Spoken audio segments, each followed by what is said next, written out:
आपके जो विधायक हैं वर्तमान में नेहा तिर्की जी, कितना आते हैं आपके गांव में, कितना विकास हुआ आपके गांव में? आप राज्य में किस तरीके की सरकार चाहते हैं, कैसे सरकार चाहते हैं? राज्य सरकार ऐसी हो जो नेता मंत्री लोग का, जो भी मौजूदा नेता मंत्री हैं गठबंधन के, उन लोगों का नाम आ रहा है सेटिंग में। सारा चीज ईडी के द्वारा पकड़ा गया, भ्रष्ट नेता है, फिर भी उनको जेएमएम और गठबंधन के द्वारा बैकअप किया जा रहा है। एक नेता है इरफान अंसारी, वो बोलते हैं कि भाजपा का लोग है। भाजपा का कोई लोग नहीं है, हम स्टूडेंट हैं, हम किसी के लोग नहीं है। जब टिकट उनको नहीं मिला था तब भी वो क्षेत्र में रहते थे, क्षेत्र में काम करते थे।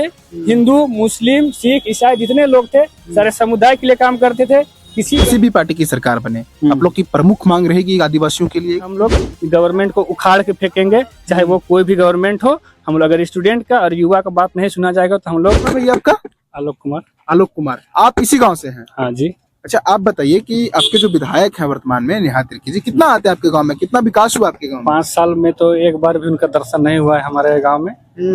अभी चुनाव हाल फिलहाल में था तो एक बार आई थी और किसी चीज पर शिलान्यास करके गई है, पर उसका आज तक नामो निशान हम लोग नहीं देखे हैं। ना काम, कुछ काम नहीं हुआ। आप इस रास्ता से इधर आए भी होंगे, बीच में रास्ता इतना खराब है, अगर कोई बिना लाइट के चले तो एक्सीडेंट हो जाए। और बहुत सारा लोग, 4-5 लोग का एक्सीडेंट भी हो गया है इस रोड के कारण ही। इसका जीर्णोद्धार आज तक नहीं हुआ है। हमारा सरना स्थली है, उसका आज तक कुछ काम नहीं हुआ है। मंदिर का कुछ काम नहीं होता है, रोड का कुछ काम नहीं होता है, सामुदायिक भवन का कुछ काम नहीं होता है। इस बार बताइए भैया, आप एक युवा हैं, आप राज्य में किस तरीके की सरकार चाहते हैं, कैसे सरकार चाहते हैं? राज्य सरकार ऐसी हो जो सारे धर्म समुदाय को लेके चले, कोई जाति विशेष की तरफ फोकस ना करे। और बात रहा कि स्टूडेंट बहुत त्रस्त है इस सरकार से। अभी जो मौजूदा सरकार थी जेएमएम और कांग्रेस के गठबंधन की, इससे स्टूडेंट सबसे ज्यादा त्रस्त है। यहाँ देखिए सेटिंग हो जा रहा है। अभी फिलहाल में सीजीएल का एग्जाम हुआ, पेपर लीक हो जा रहा है। बिहार का लोग जो नागपुरी का नाम नहीं जानता है, जो रीजनल लैंग्वेज नहीं पढ़ा है, जो झारखंड के बारे नहीं जानता है, वो 150 में से 149 क्वेश्चन कैसे बना ले रहा है। और हम लोग 120 क्वेश्चन। बहुत बड़ा सवाल खड़ा होता है अपने आप। हाँ, एकदम सवाल खड़ा होता है। इसलिए इस बार मैं आपके मीडिया के माध्यम से मैं आपको बताना चाह रहा हूँ कि इस बार जेएमएम और कांग्रेस गठबंधन के विरुद्ध बीजेपी नहीं लड़ रही है। इस बार जेएमएम और कांग्रेस गठबंधन के विरुद्ध जितने भी स्टूडेंट हैं, जितने भी झारखंड के स्टूडेंट हैं, वो लोग लड़ रहे हैं। और हम लोग इस बार सरकार चेंज करेंगे और हम लोग चाहते हैं कि ऐसा सरकार आए जो अच्छी तरीका से एग्जाम कंडक्ट कराए और सीबीटी मोड में कंडक्ट कराए। हम ये चाहते हैं सर। सीबीटी मोड मतलब लोगों को बता दीजिए, बहुत लोग नहीं जानते। हाँ, वो कंप्यूटर बेस्ड टेस्ट होगा, उसमें चोरी होने का कोई भी मौका नहीं रहेगा किसी को भी। पेपर लीक की किसी भी कोई समस्या नहीं जी, नहीं। कोई सेटिंग वोटिंग का समस्या नहीं। यहाँ तो नेता मंत्री लोग का, जो भी मौजूदा नेता मंत्री हैं गठबंधन के, उन लोगों का नाम आ रहा है सेटिंग में। अच्छा, अभी बताइए, एक मंत्री हैं, उनके जो ग्रामीण विकास मंत्री थे, उनके पीए के घर से, हाँ इरफान अंसारी नहीं, वो आलमगीर आलम, अभी वो वर्तमान में भी बने हैं। उनके ऊपर एक आरोप लगा था, जैसे ग्रामीण विकास मंत्री थे तो वो जो कुछ भी योजनाएं थी उनसे कमीशन के तौर पर भी ईडी का कुछ कल ही रिपोर्ट आया था, जिसमें 50 करोड़ रुपए वो कमीशन से पैसे कमाए थे। हाँ, फिर भी तो उनको टिकट बैकअप किया जा रहा है, उनको टिकट दिया जा रहा है लड़ने के लिए। ये तो विडंबना ही कहिए एक तरह से। जब इतना बड़ा सारा चीज ईडी के द्वारा पकड़ा गया, भ्रष्ट नेता है, फिर भी उनको जेएमएम और गठबंधन के द्वारा बैकअप किया जा रहा है। इसका मतलब आप समझ सकते हैं कि ये सरकार किस हद तक गिर चुकी है। अब और एक बात मैं आपको मुझे याद आ गया, मैं आपको बताना चाहता हूँ कि अभी उत्पाद सिपाही की रनिंग हुआ था, उसमें बहुत सारे लोगों की मृत्यु हो गई, 20 से 25 लोगों की मृत्यु हो गई। पर जेएमएम और गठबंधन की सरकार इतने नीचे स्तर पर ये राजनीति करने लगी है। यह बोल रही है कि जो मोदी जो कोरोना का वैक्सीन दिलाए हैं उसके कारण मौत हो रही है। ये राजनीति का स्तर एकदम, जो जेएमएम और कांग्रेस का जो गठबंधन है वो राजनीति का स्तर मतलब सत्ता में आने के लिए किसी भी चीज को एक मुद्दा बना दे रही है, कुछ भी कर दे रही है। और एक बात मैं आपके न्यूज चैनल के माध्यम से बताना चाहता हूँ कि जैसे अभी सीजीएल का विरोध हुआ, बापू वाटिका में अभी विरोध चल रहा है, मसाल जुलूस 24 जिला में हुआ। फिर हम लोग गए थे नामकुम सीजीएल का कार्यालय घेराव के लिए। अब उसको बचने के लिए एक नेता है इरफान अंसारी, वो बोलते हैं कि भाजपा का लोग है। भाजपा का कोई लोग नहीं है, हम स्टूडेंट हैं, हम किसी के लोग नहीं है। हम लोग अपना भविष्य चाहते हैं कि हम लोग का भविष्य उज्जवल हो, एग्जाम फेयरली कंडक्ट हो।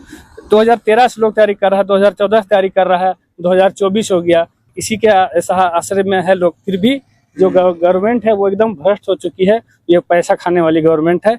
फिर देखिए कि जब सीजीएल का विरोध होने लगा तो फिर 10-15 जो फेक स्टूडेंट थे वो चल गए धन्यवाद देने के लिए कि हेमंत सोरेन जल्दी सीजीएल का रिजल्ट आउट करिए। और बाद में न्यूज चैनल, आप लोग का ही न्यूज चैनल था और बहुत सारा न्यूज चैनल था, ये आउट किया गया वहाँ न्यूज चैनल में कि जो वो लोग कोई स्टूडेंट नहीं था, सब जेएमएम का और कांग्रेस का कार्यकर्ता था। हाँ, देखिए कहाँ तक ये सही है। आपसे, आपके माध्यम से मैं ये जनता को भी पूछना चाहता हूँ, और जितने भी स्टूडेंट है वो सब हम लोग देख ही रहे हैं क्या माहौल है। इसलिए यहाँ से मांडस इस बार हम लोग सनी टोप्पो को जिताने का काम करेंगे, क्योंकि टिकट मिले या ना मिले वो हमेशा टिकट तो मिल गया, बीजेपी को मिल गया, टिकट मिल गया। फिर भी जब टिकट उनको नहीं मिला था तब भी वो क्षेत्र में रहते थे, क्षेत्र में काम करते थे। हिंदू, मुस्लिम, सिख, ईसाई जितने लोग थे सारे समुदाय के लिए काम करते थे। किसी गरीब बेटी का अगर शादी हो, बिया हो, किसी का मरण हो, जीवन हो, वो हमेशा सहयोग किए हैं। किसी का एक्सीडेंट हो गया तो वहाँ सहयोग किए। हमारा गांव में बिजली ट्रांसफार्मर खराब हो गया था, सनी टोप्पो ही है जो हमारे ट्रांसफार्मर को बनवाए हैं आज। और हम लोग इतना अच्छे जो अभी रह रहे हैं आपसी भाईचारा से, सनी टोप्पो का इसमें बहुत बड़ा योगदान रहा है। और जैसे है कि आप लोग की एक मांग सरना धर्म कोड को लेकर है, इसके ऊपर हम बातचीत करना चाहते हैं। कुछ सरना धर्म कोड को लेकर के आदिवासी की तरफ से बड़ी लंबे समय से मांग रही है, किसी भी पार्टी की सरकार बने, आप लोग की प्रमुख मांग रहेगी आदिवासियों के लिए? देखिए जैसे कि झारखंड हमारा आदिवासी बहुल राज्य भी है और सबसे आदिवासियों को हमारे मूलवासी हैं, और झारखंड गठन में इनका बहुत बड़ा योगदान रहा है।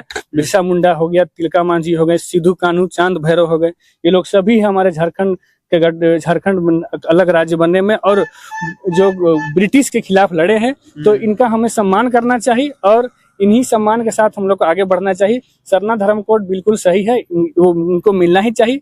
बहुत कोई इसमें दिग्भ्रमित है, सरना धर्म कोड कुछ नहीं है, वो एक अलग, जैसे हम लोग फॉर्म भरते हैं तो उस फॉर्म में हिंदू, मुस्लिम, सिख, ईसाई है, तो उसी में एक रहेगा सरना बस। इसमें और तो कोई गलत मांग नहीं है, ये बिल्कुल सही है, इसलिए कोई दिक्कत नहीं है। सब मिलजुल के हम लोग साथ में काम आप लोग इस बार किसकी सरकार चाहते हैं राज्य में, किस तरीके की सरकार चाहते हैं? सरकार बहुत सारी बातें। हाँ, सरकार भैया देखिए कि बस स्टूडेंट के पक्ष में हो, मतलब एक ऐसी सरकार हो जो युवाओं को समझे, युवाओं को दुख दर्द को समझे, युवाओं के दुख दर्द को समझे, प्लस विकास का कार्य करे। हम लोग विधायक। अच्छा, आप एक युवा हैं, आपसे थोड़ा पूछ ही लेते हैं मैया सम्मान योजना के ऊपर। इस तरीके की योजनाएं चलनी चाहिए हमारे राज्य में, या फिर हमें जो मूलभूत सुविधाएं हैं उसको बेहतर करनी चाहिए, शिक्षा का स्तर को बढ़ाना चाहिए? क्योंकि आप एक छात्र हैं, आप राज्य में शिक्षा का स्तर तो देखेंगे, खास करके सरकारी स्कूलों की, प्राइवेट की तो छोड़ ही दीजिए, वो तो बहुत लोग अफोर्ड नहीं कर पाते हैं। तो इसके ऊपर कार्य होना चाहिए, या फिर जो मैया सम्मान योजना के तहत अभी वर्तमान सरकार है वो 2500 रुपए दिसंबर से देने की बात कही उन्होंने, तो क्या होना चाहिए, क्या जरूरी है राज्य में? मैया सम्मान योजना जब बीजेपी की तरफ से गोगो दीदी योजना भी फॉर्म लेकर के आया गया, वो भी 2100 रुपए देने की वादा की है, तो ये नहीं लग रहा है कि सत्ता में आने के लिए राजनीति ये सब कुछ नहीं, ये सब एक चुनावी स्टंट है। मैं इसे डायरेक्ट चुनावी स्टंट बोलता हूँ। जब हेमंत सोरेन की सरकार बनी थी तब वो मैया सम्मान योजना क्यों नहीं लाए? आज कल्पना सोरेन बोलती है कि 5 महीना जेल में रहे हेमंत सोरेन, उसका जवाब दे। अब जो यहाँ स्टूडेंट जवाब दे, यही कारण से जो झारखंड का कल ही उन्होंने ट्वीट किया है कि जेल भेजे हैं, 5 महीना जेल में रखा है, इसके कारण से झारखंड की जो विकास था वो उसमें ब्रेक लग गया, इसका जवाब दे। और जो स्टूडेंट का जो 10 साल लोग बर्बाद कर दिए हैं पेपर लीक करके, इसका जवाब हम लोग, जवाब आप लोग मांग रहे हैं? इसका जवाब हम लोग को कौन देगा? इसका जवाब हम लोग 13 नवंबर और 20 नवंबर को देंगे, जहां जिसका परिणाम होगा कि हम लोग गवर्नमेंट को उखाड़ के फेंकेंगे, चाहे वो कोई भी गवर्नमेंट हो। हम लोग अगर स्टूडेंट का और युवा का बात नहीं सुना जाएगा तो हम लोग, तो युवा 23 नवंबर को कैसे, मतलब ये मान के चले कि युवा लोग इस बार 23 नवंबर को सरकार मतलब बदल देंगे? एकदम 100%। हम लोग अपना जो मांडर प्रखंड का बात कर रहे हैं सर, हम लोग इतना सुसंगठित है स्टूडेंट लोग, युवा लोग, कि हम लोग इस बार सरकार बदलेंगे, जरूर बदलेंगे। चलिए, हमने बहुत सारे मुद्दों के पर भैया से बातचीत किया। भैया ने जैसे सिक्जल के बारे में बताया, झारखंड सरकार के कार्यकाल के उपलब्धि के बारे में इन्होंने बताया, और हमने इस गांव के लोगों से बहुत सारे मुद्दों के ऊपर बात किया। हालांकि अगर आप गांव स्तर पर जाते हैं तो कई ऐसी मूलभूत सुविधाएं हैं जो लोग अछूते हैं, विकास तो कोसों दूर है। जैसे झारखंड का एक राज्य अलग हुआ था, गठन हुआ था, तब एक मूल मंत्र था विकास, जो बिहार के रहते हुए सेपरेटेड में ये चीज हो नहीं पा रहा था, लेकिन आज भी विकास कोसों दूर है। बाकी आप तो दर्शक कमेंट करके बताइए कि आप झारखंड के किस विधानसभा सीट से आते हैं और आपके विधानसभा सीट में कौन सी सबसे बड़ी मुद्दा है जिसके बेसिस पे आप वोट करने वाले हैं। हमारा नाम है प्रणीत और कैमरे के पीछे विकास है। शुक्रिया।